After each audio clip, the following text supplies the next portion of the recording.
Hello my dear student, welcome to SV chemistry. बच्चों, haloalkanes and haloarenes का first part हमने haloalkanes finish कर लिया था और आज हम पढ़ेंगे haloalkanes and haloarenes का सेकंड पार्ट यानी कि हेलो एरीन्स। सो बेटा, हेलो एरीन्स जो है वो भी बहुत इंपॉर्टेंट है। हेलो एरीन्स से भी एग्जाम में क्वेश्चन आपको मिलते हैं। तो क्या होते हैं हेलो एरीन्स, इन्हें हम समझते हैं। हेलोएरीन का क्लासिफिकेशन में क्या है, एरोमेटिक हाइड्रोकार्बन पे अगर हम एक हेलोजन ऐड करें तो वो हमारा हेलोएरीन हो जाता है। क्या हो जाता है? हेलोएरीन। इन केस अगर एरोमेटिक हाइड्रोकार्बन है उस पे हम 2 हेलोजन एटम ऐड कर दें तो वो हमारा डाई हेलोएरीन हो जाता है। फर्स्ट वाले पे क्या है, 1 हाइड्रोजन एटम अटैच्ड है तो वो मोनो हेलोएरीन है। सेकंड वाले पे 2 हेलोजन एटम अटैच्ड है तो वो डाई हेलोएरीन है।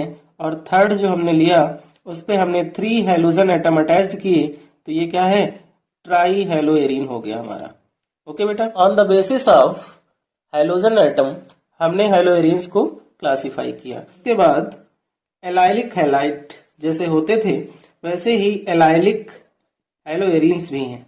कैसे हैं? एलाइलिक। क्या कंडीशन होगी, रिंग जिस कार्बन पर हेलोजन एटम अटैच्ड होगा उसके पास वाला कार्बन क्या होगा, डबल बॉन्ड होगा। जिस कार्बन पर हेलोजन एटम अटैच्ड है उसके पास वाला कार्बन अगर डबल बॉन्डेड है तो वो हेलोएरीन हमारा कैसा है, एलाइलिक है। और विनाइलिक हेलोएरीन भी होते हैं। विनाइलिक हेलोएरीन की क्या कंडीशन होती है, जिस कार्बन एटम पर हेलोजन एटम अटैच्ड हो वही कार्बन हमारा डबल बॉन्डेड होगा तो वो फिनाइलिक हेलोएरीन होगा। एराइल हैलाइड्स, एराइल हैलाइड्स में क्या कंडीशन होगी, एराइल हैलाइड्स रिंग के ऊपर हेलोजन एटम अटैच्ड हो तो वो हमारा हेलोएरीन है। या फिर रिंग पे हेलोजन एटम अटैच्ड होने के साथ साथ अगर मिथाइल ग्रुप भी लगा हुआ हो तो वो भी हमारा क्या होता है, हेलोएरीन होता है, यानी कि एराइल हैलाइड होता है। तो क्लासिफिकेशन क्लियर हो गया बेटा। अब हम पढ़ते हैं method of preparation of haloarenes. Method of preparation of haloarenes. अब हेलोएरीन्स को बेटा प्रिपेयर करने के लिए फर्स्ट मेथड जो है हमारा वो है by electrophilic substitution reaction. By electrophilic substitution reaction.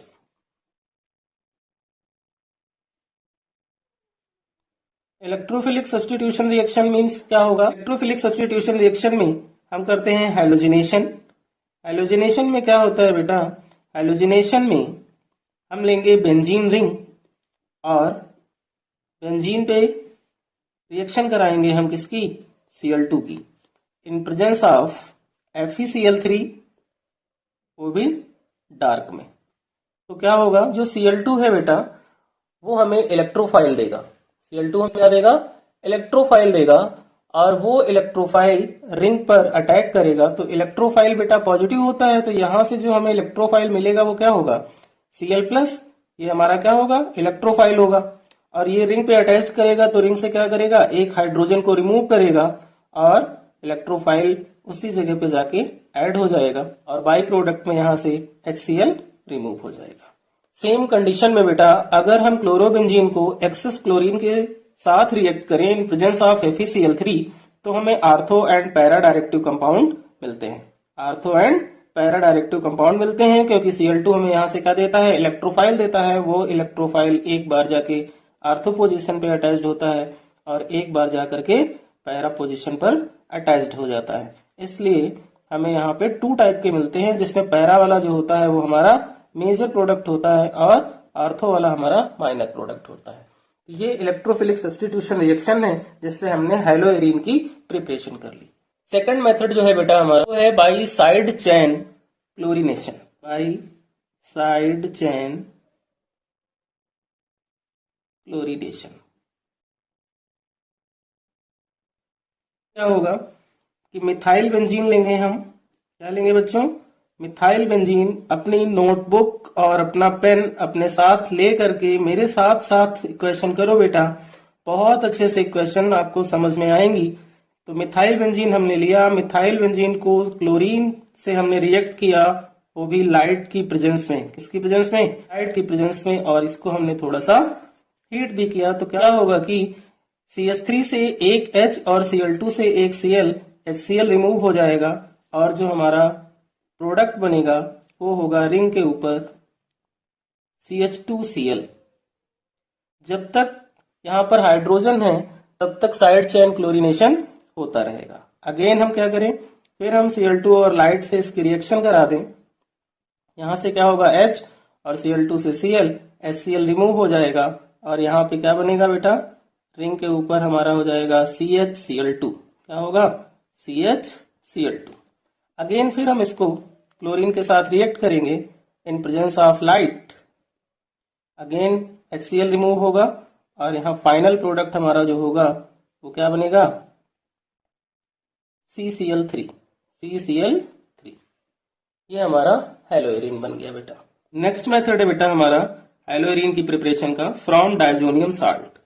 From diazonium salt. Diazonium salt की हेल्प से हम हेलोएरिन कैसे प्रिपेयर करेंगे? तो बेटा सबसे पहले क्या करें, हम NaNO2 को, सोडियम नाइट्राइड को HCl के साथ रिएक्ट करें तो ये हमें क्या देता है, HNO2 देता है और NaCl देता है। उसके बाद हम यहाँ पर क्या लेंगे, एनिलीन लेंगे। क्या लेंगे बेटा? एनिलीन। और उस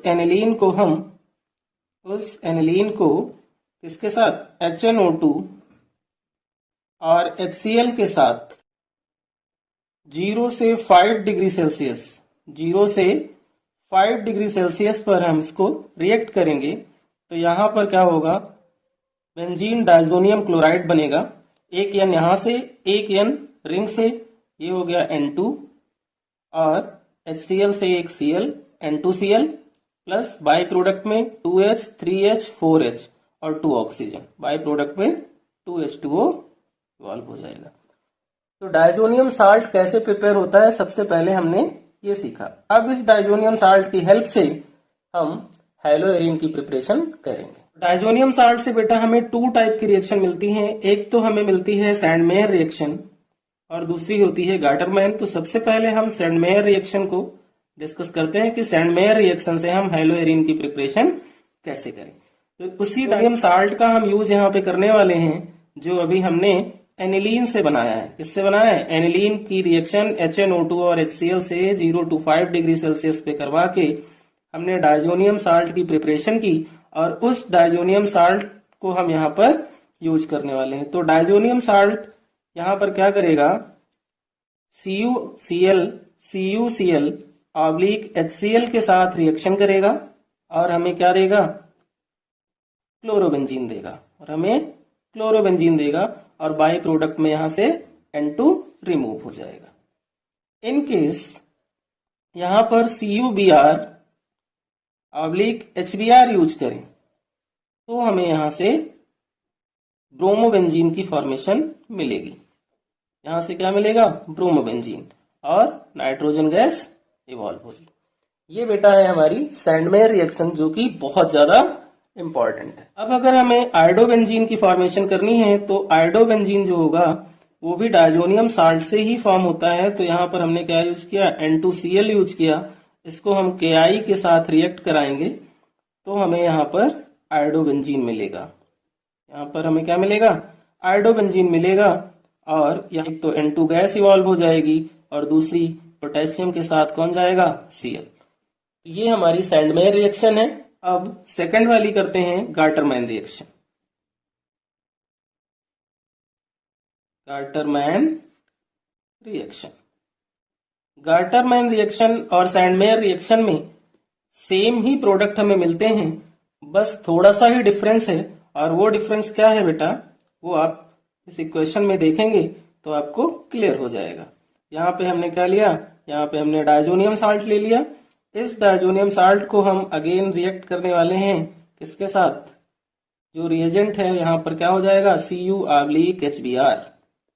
वहां क्या था, CuBr/HBr, और यहाँ पर Cu/HBr है।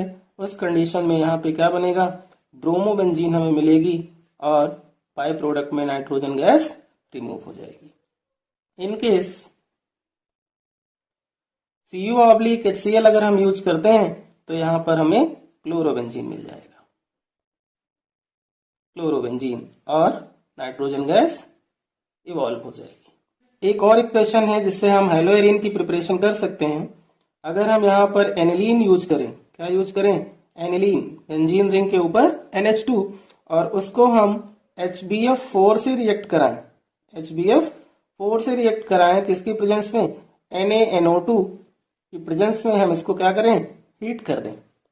NaNO2 की प्रेजेंस में हम क्या करें बेटा, इसको हीट कर दें, तो उस कंडीशन में हमें क्या मिलेगा, फ्लोरोबेंजीन मिलेगी। क्या मिलेगी, फ्लोरोबेंजीन। ये थे बेटा हेलोएरिन्स के मेथड ऑफ प्रिपरेशन, जो कि आपको अच्छे से क्लियर हो गए होंगे। अब हम करेंगे physical properties, physical properties of हेलोएरिन्स। क्या होंगी बेटा इसकी फिजिकल प्रॉपर्टीज, वो समझते हैं। फर्स्ट पॉइंट है बेटा हमारा melting and boiling point, melting and boiling point. First condition ये है कि for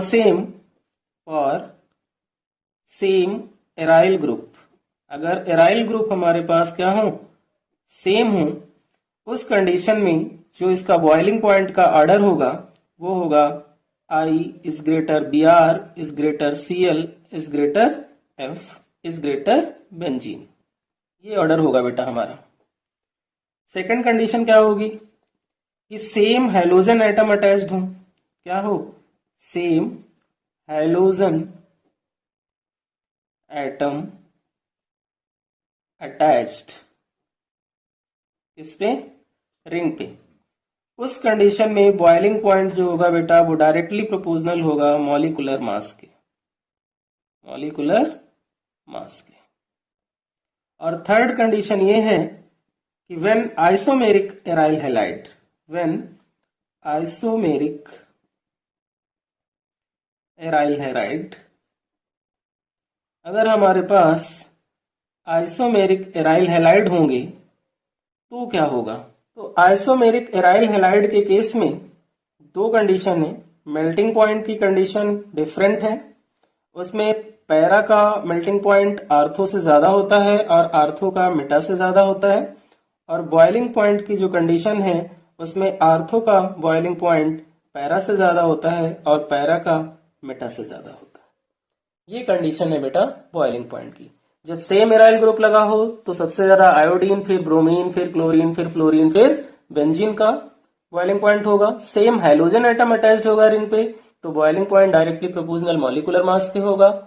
when isomeric aryl halide होंगे तो मेल्टिंग पॉइंट के केस में पैरा, आर्थो और मेटा ये ऑर्डर बनेगा, और बॉइलिंग पॉइंट का आर्थो, पैरा, मेटा ये ऑर्डर बनेगा। सेकेंड प्रॉपर्टी जो है हमारी फिजिकल वो है बेटा सोल्युबिलिटी। सोल्युबिलिटी क्या होगी इसकी सोल्युबिलिटी, हेलोएरिन्स क्या होते हैं बेटा, पोलर होते हैं, तो haloarenes are polar molecules,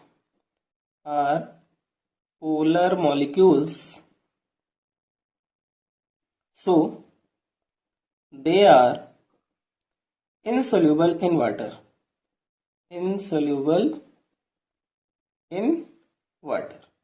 that means haloarenes जो होते हैं वो वाटर इनसोल्यूबल होते हैं और ये हाइड्रोजन बॉन्ड की फॉर्मेशन भी नहीं करते हैं। ओके बेटा, अब यहां पर बेटा व्हेन आइसोमेरिक एराइल हैलाइड की जब बात आती है तो वहां पे melting point and boiling point का ऑर्डर डिफर है। तो एक रीजनिंग क्वेश्चन ये बनता है कि why is boiling point of ortho dichlorobenzene higher than para dichlorobenzene but melting point of para isomer is higher than ortho isomer. ऐसा क्यों होता है, तो उसका रीजन ये है बेटा कि ग्रेटर सिमेट्री होती है पैरा आइसोमर की, इसलिए वो फिट हो जाता है क्रिस्टल लेटिस में better as compare to ortho. इसलिए मेल्टिंग पॉइंट जो होता है पैरा आइसोमर का हायर होता है ऑर्थो आइसोमर से। और ortho dichlorobenzene higher than para dichlorobenzene क्यों होता है? इसका रीजन ये है कि आर्थो डाइक्लोरोबेंजीन जो होता है उसका ग्रेटर डाइपोल मूवमेंट होता है and greater dipole dipole interaction भी होता है पैरा डाइक्लोरोबेंजीन के कंपैरिजन में। इसलिए आर्थो डाइक्लोरोबेंजीन हायर होता है पैरा डाइक्लोरोबेंजीन से। क्लियर बेटा? तो इस तरीके के क्वेश्चन भी फिजिकल प्रॉपर्टीज से पूछे जाते हैं। सो बेटा हैलोएरिन्स की फिजिकल प्रॉपर्टी आपको अच्छे से क्लियर हो गई होंगी और यहाँ से बोर्ड एग्जाम में किस टाइप के क्वेश्चन आते हैं इसका भी आपको आइडिया मिल गया। सो बेटा अब हम करते हैं हैलोएरिन्स की केमिकल प्रॉपर्टीज जो कि बहुत इंपॉर्टेंट है, यहाँ से भी एग्जाम में क्वेश्चन बनते हैं। फर्स्ट टाइप की जो ये केमिकल रिएक्शन देते हैं वो है न्यूक्लियोफिलिक सब्स्टिट्यूशन रिएक्शन। तो न्यूक्लियोफिलिक सब्स्टिट्यूशन रिएक्शन के केस में क्या है कि हैलोएरिन जो है वो नॉर्मल टेम्परेचर एंड प्रेशर पर न्यूक्लियोफिलिक सब्स्टिट्यूशन रिएक्शन नहीं देते हैं। अब ऐसा क्यों होता है, क्यों हैलोएरिन्स न्यूक्लियोफिलिक सब्स्टिट्यूशन रिएक्शन नहीं देते हैं, उसके कुछ रीजंस हैं। तो सबसे पहले हम उन रीजंस को डिस्कस करते हैं। फर्स्ट रीजन जो है बेटा वो है रेजोनेंस इफेक्ट। रेजोनेंस इफेक्ट का मीन ये हुआ कि हैलोएरिन जो होता है वो रेजोनेंस स्टेबलाइज्ड होता है, यानी कि रेजोनेंस शो करता है। Cl जो होता है वो अपने इलेक्ट्रॉन पेयर को बेंजीन को डोनेट करता है और फिर बेंजीन अपना बॉन्ड ब्रेक करता है। उस केस में इसके रेजोनेटिंग स्ट्रक्चर्स बनते हैं। तो जब रेजोनेटिंग स्ट्रक्चर बनते हैं तो क्या होता है कि कार्बन और क्लोरीन के between partial double bond character generate हो जाता है। इसके बिटवीन कार्बन एंड क्लोरीन के बिटवीन जो है partial double bond character generate हो जाता है। और उस केस में क्या होता है कि इस पार्शियल डबल बॉन्ड कैरेक्टर होने की वजह से जो CCl बॉन्ड है वो इजिली ब्रेक नहीं होता है। इसलिए ये न्यूक्लियोफिलिक सब्स्टिट्यूशन रिएक्शन को नॉर्मल टेम्परेचर एंड प्रेशर पर नहीं देते हैं। सेकंड रीजन जो है वो है बेटा instability of phenyl cation. Phenyl cation की इनस्टेबिलिटी का मतलब ये हुआ कि सेल्फ आयनाइजेशन जो है वो हैलोएरिन्स का पॉसिबल नहीं होता है क्योंकि यह रेजोनेंस शो करता है। इसलिए जो SN1 रिएक्शन की मैकेनिज्म है वो रूल आउट हो जाती है। इसका जो थर्ड रीजन है बेटा वो ये है कि हैलोएरिन्स जो है वो भी इलेक्ट्रॉन रिच होते हैं और न्यूक्लियोफाइल भी इलेक्ट्रॉन रिच होते हैं। तो दोनों जब इलेक्ट्रॉन रिच होते हैं उस कंडीशन में जब न्यूक्लियोफाइल हैलोएरिन पर अटैक करता है तो दोनों ही न्यूक्लियोफाइल की तरह वर्क करते हैं और दोनों ही क्या हैं, इलेक्ट्रॉन रिच हैं। इसलिए आपस में क्या करते हैं, रिपेल करने लगते हैं। इसलिए वहां से हैलोजन का सब्स्टिट्यूशन नहीं हो पाता। फोर्थ रीजन जो है इसका बेटा वो है हाइब्रिडाइजेशन डिफरेंस। क्योंकि जो हैलोएरिन है बेटा वो क्या करता है, sp2 हाइब्रिडाइजेशन शो करता है क्योंकि यहाँ पर क्या है, डबल बॉन्ड है अल्टरनेट पोजीशन पे। इसलिए ये क्या करेगा, ये sp2 हाइब्रिडाइज्ड हो जाएगा। और सेम कंडीशन में अगर हम देखें तो एल्काइल हैलाइड जो होता है वो हमारा कैसा होता है, sp3 हाइब्रिडाइज्ड होता है। एल्काइल हैलाइड sp3 हाइब्रिडाइज्ड होता है। तो S करेक्टर जो हैलोएरिन में होते हैं वो होते हैं 33.33% और S करेक्टर जो हैलोएल्केन में होते हैं वो कितने होते हैं, 25%। तो बेटा S करेक्टर जो है वो डायरेक्टली प्रोपोर्शनल होता है इलेक्ट्रोनिगेटिविटी के। दैट मीन्स कि जब S करेक्टर ज्यादा होगा तो इलेक्ट्रोनिगेटिविटी भी ज्यादा होगी और उस कंडीशन में इलेक्ट्रॉन को दूर नहीं जाने देगा, होल्ड करके रखेगा और बॉन्ड ब्रेक नहीं हो पाएगा। इस तरह से ये 4 रीजन बनते हैं जिसकी वजह से हैलोएरिन न्यूक्लियोफिलिक सब्स्टिट्यूशन रिएक्शन नहीं देते हैं। यहाँ पर बोर्ड एग्जाम में कई बार ये क्वेश्चन भी आया है कि हैलोएरिन्स न्यूक्लियोफिलिक सब्स्टिट्यूशन रिएक्शन नहीं देते हैं नॉर्मल टेम्परेचर एंड प्रेशर पे, उसके कोई 2 रीजन आप बताएं। ठीक है, तो ये आपको 4 रीजन मैंने बताए जो कि आपको अच्छे से क्लियर हो गए होंगे। बट हैलोएरिन्स न्यूक्लियोफिलिक सब्स्टिट्यूशन रिएक्शन देते भी हैं लेकिन कंडीशन क्या है, अंडर डायस्ट्रिक कंडीशन पर ये न्यूक्लियोफिलिक सब्स्टिट्यूशन रिएक्शन देंगे। तो बट अंडर डायस्ट्रिक कंडीशन, इसका मीनिंग ये हुआ तो और कुछ क्या हो, प्रेशर हो, तो हैलोएरिन्स न्यूक्लियोफिलिक सब्स्टिट्यूशन रिएक्शन देते हैं। फर्स्ट है replacement bye hydroxyl group, replacement bye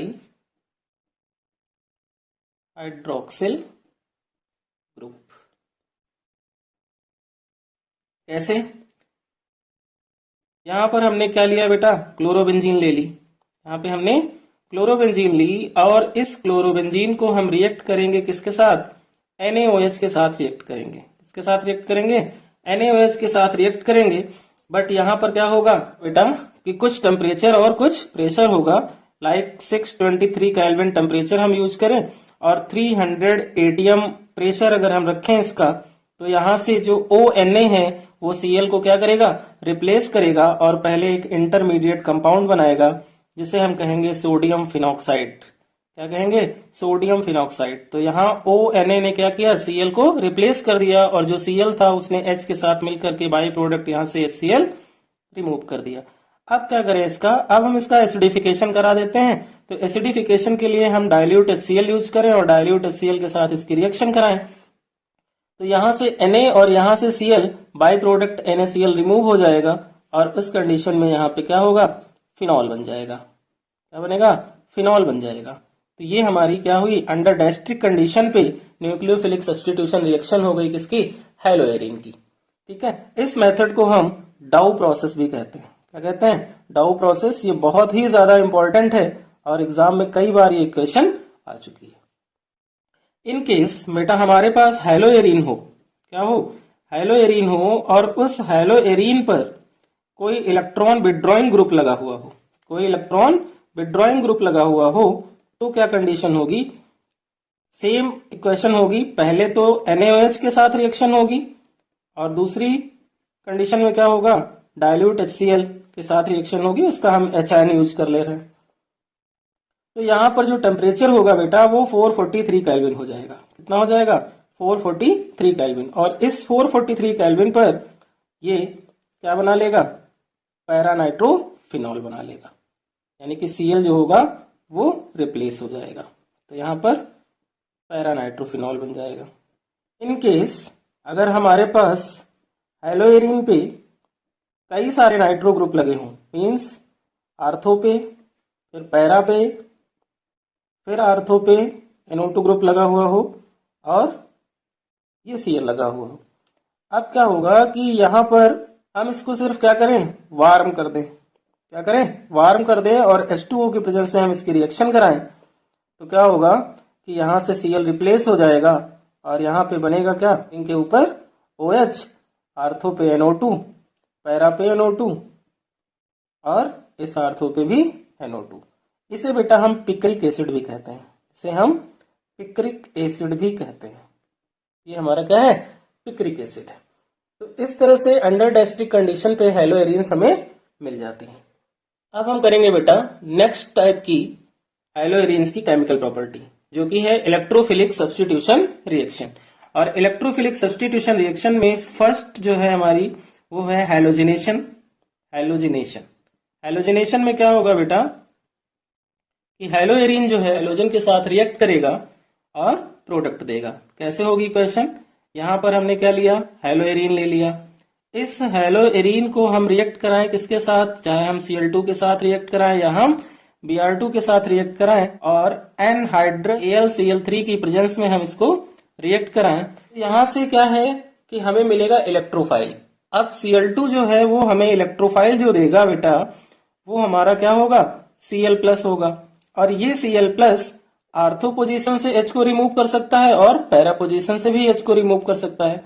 तो जब ये Cl आर्थो या पैरा पोजीशन से H को रिमूव करेगा तो यहाँ हमें 2 टाइप के कंपाउंड्स मिलेंगे, एक आर्थो डायरेक्टिव कंपाउंड का और एक पैरा डायरेक्टिव कंपाउंड बनेगा, जिसमें आर्थो डायरेक्टिव कंपाउंड जो होगा वो हमारा माइनर होगा और पैरा डायरेक्टिव कंपाउंड जो होगा वो हमारा मेजर प्रोडक्ट होगा।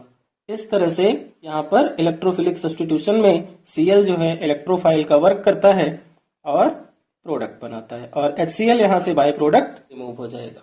सेकंड है नाइट्रेशन। नाइट्रेशन में क्या होता है बेटा नाइट्रेशन में हेलोएरीन हम लें और उस हेलोएरीन को हम रिएक्ट कराएं किसके साथ, कंसंट्रेटेड HNO3 के साथ। किसके साथ रिएक्ट कराना है, कंसंट्रेटेड HNO3 के साथ इसे रिएक्ट कराएंगे in presence of concentrated H2SO4। Concentrated H2SO4 की प्रेजेंस में जब हम रिएक्ट करते हैं इसको, तो HNO3 जो हमें इलेक्ट्रोफाइल देता है बेटा, वो होता है हमारा NO2+। ये NO2+ इलेक्ट्रोफाइल जो होगा वो हमारा रिंग के आर्थो पैरा पोजीशन पे क्या करेगा, अटैक करेगा, और अटैक करके हमें आर्थो कंपाउंड और पैरा कंपाउंड देगा। इस तरह से नाइट्रेशन में भी हमें प्रोडक्ट मिल जाते हैं। ये नाइट्रेशन इक्वेशन आपको क्लियर हो गई बेटा। नेक्स्ट जो इलेक्ट्रोफिलिक सब्स्टिट्यूशन रिएक्शन है बेटा, वो है सल्फोनेशन। क्या है, सल्फोनेशन। सल्फोनेशन सल्फोनेशन रिएक्शन में हेलोएरीन रिएक्ट करता है कंसंट्रेटेड H2SO4 से। इसके साथ कंसंट्रेटेड H2SO4 के साथ। आप लोग भी अपनी नोटबुक ले लो और मेरे साथ इक्वेशंस को करते हुए चलो। सभी क्वेश्चंस बहुत अच्छे से समझ में आएंगी और आपको क्लियर हो जाएंगी। यहां पर जो बेटा इलेक्ट्रोफाइल मिलेगा वो होगा हमारा SO3H। क्या होगा, SO3H। और ये SO3H हेलोएरीन के आर्थो पैरा पोजीशन पर अटैक करेगा और ortho directive and para directive compound हमें देगा। ये पैरा डायरेक्टिव कंपाउंड, यहाँ पैरा पोजीशन पे SO3H लग जाएगा और बाई प्रोडक्ट यहां से क्या रिमूव हो जाएगा, H2O रिमूव हो जाएगा, और नाइट्रेशन में भी H2O रिमूव हो जाता था। ओके बेटा। नेक्स्ट टाइप की जो इलेक्ट्रोफिलिक सब्स्टिट्यूशन रिएक्शन है वो है फ्रीडल क्राफ्ट रिएक्शन। क्या है, फ्रीडल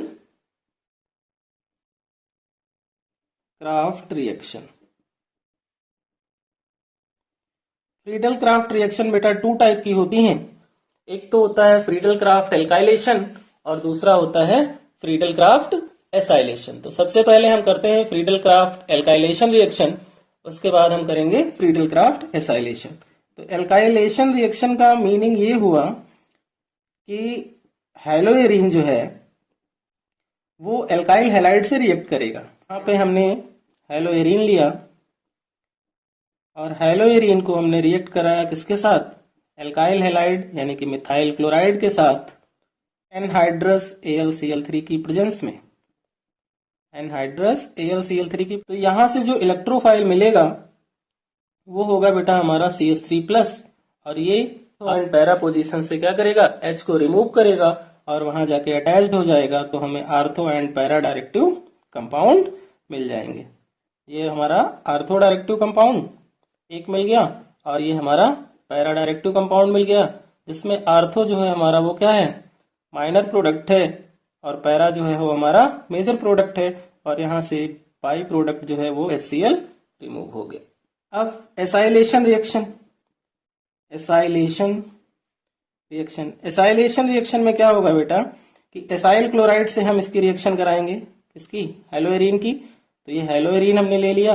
बहुत ही इजी रिएक्शन है ये और बहुत ही ज्यादा इंपॉर्टेंट है, इसलिए बहुत ही ध्यान से इन रिएक्शन को समझो बेटा। यहाँ हमने क्या लिया, एसिड क्लोराइड ले लिया और एसिड क्लोराइड को हमने एनहाइड्रस AlCl3 की प्रेजेंस में रिएक्ट किया, तो यहां से जो हमें इलेक्ट्रोफाइल मिलता है वो होता है बेटा COCH3, जो कि हेलोएरीन में आर्थो पोजीशन से और पैरा पोजीशन से, आर्थो पोजीशन से और पैरा पोजीशन से क्या करता है, H को रिमूव करता है और वहां पे जाकर अटैच्ड हो जाता है, जिससे हमें एक मेजर और एक माइनर प्रोडक्ट मिल जाता है। ये हमारा मेजर प्रोडक्ट हो गया। तो ये थी फ्रीडल क्राफ्ट एल्काइलेशन और एसाइलेशन रिएक्शन। अब हम नेक्स्ट केमिकल प्रॉपर्टी करते हैं, reaction with metal. Reaction with metals. Reaction with metals में बेटा हमारी टू टाइप की रिएक्शन है, जो कि क्या है, नेमिंग रिएक्शन भी है। फर्स्ट रिएक्शन जो है हमारी वो है वुड्स-फिटिक। फर्स्ट रिएक्शन कौन सी है हमारी, वुड्स-फिटिक रिएक्शन। तो उर्ट्ज-फिटिक रिएक्शन एक नेमिंग रिएक्शन है और ये कैसे होती है उसको समझते हैं। उर्ट्ज-फिटिक रिएक्शन, उर्ट्ज-फिटिक रिएक्शन में बेटा एक तो हमारा होता है एराइल हैलाइड। क्या होता है? एराइल हैलाइड, यानी कि क्लोरोबेंजीन या ब्रोमोबेंजीन, वो हमारा क्या हो गया? एराइल हैलाइड हो गया। इसको हम क्या करेंगे? सोडियम मेटल के साथ रिएक्ट करेंगे और 1 मोल हम यूज करेंगे किसका? एल्काइल हैलाइड का। 1 मोल हमने यूज किया किसका? एल्काइल हैलाइड का, और 1 मोल यूज किया हमने एराइल हैलाइड का। सोडियम मेटल से रिएक्शन कराई ड्राई ईथर की प्रेजेंस में। अब क्या होगा यहाँ पे कि Na के हम 2 मोल्स यूज करेंगे, तो ये Na हेलोएरीन से एक Cl और एल्काइल हैलाइड से एक Cl लेकर के बाई प्रोडक्ट में 2 NaCl यहाँ से रिमूव हो जाएगा और यहाँ पे बचेगी रिंग, और रिंग के ऊपर बचेगा क्या? और रिंग के ऊपर लगेगा क्या? CH3। ये हमारा क्या बन गया? मिथाइल बेंजीन, जिसे हम टोलुइन भी कहते हैं। नेक्स्ट इक्वेशन है बेटा हमारी फिटिक रिएक्शन। फिटिक रिएक्शन, फिटिक रिएक्शन में क्या होता है बेटा कि दोनों ही मोल्स हेलोएरीन के यूज होते हैं। तो हेलोएरीन्स के यहाँ पे हम क्या करेंगे? 2 मोल्स लेंगे, इसको भी हम सोडियम मेटल के साथ रिएक्ट करेंगे। तो सोडियम मेटल क्या करेगा? हेलोएरीन से दोनों Cl को रिमूव करेगा in presence of dry ether. ये भी रिएक्शन होगी। सोडियम ने क्या किया? हेलोएरीन से दोनों Cl को रिमूव किया और उस कंडीशन में यहाँ पे बनेगा डाइफिनाइल या बाइफिनाइल, क्योंकि दोनों ही रिंग क्या होंगे? आपस में अटैच्ड हो जाएंगे। ये क्या होंगे? आपस में अटैच्ड हो जाएंगे और यहाँ बाई प्रोडक्ट NaCl मिल जाएगा। ये थी बेटा हेलोएरीन्स की केमिकल प्रॉपर्टीज। आई होप आप लोग को बहुत अच्छे से सभी क्वेश्चंस क्लियर हो गई होंगी। आप इनकी प्रैक्टिस कीजिए और अच्छे से प्रिपेयर कीजिए। सो बेटा हेलोएरीन्स का फुल टॉपिक आपको बहुत अच्छे से क्लियर हो गया और इसके PYQ क्वेश्चंस जो एग्जाम में आए वो कहाँ से आए और किस टाइप के आए, ये भी आपको अच्छे से समझ में आ गए। सो बेटा आप लोग वीडियो को देखें और कॉन्सेप्ट आपके जब क्लियर हो जाएं और वीडियो अच्छा लगे तो चैनल को सब्सक्राइब करें, वीडियो को लाइक करें और वीडियो को शेयर करना मत भूलें। मिलते हैं नेक्स्ट वीडियो।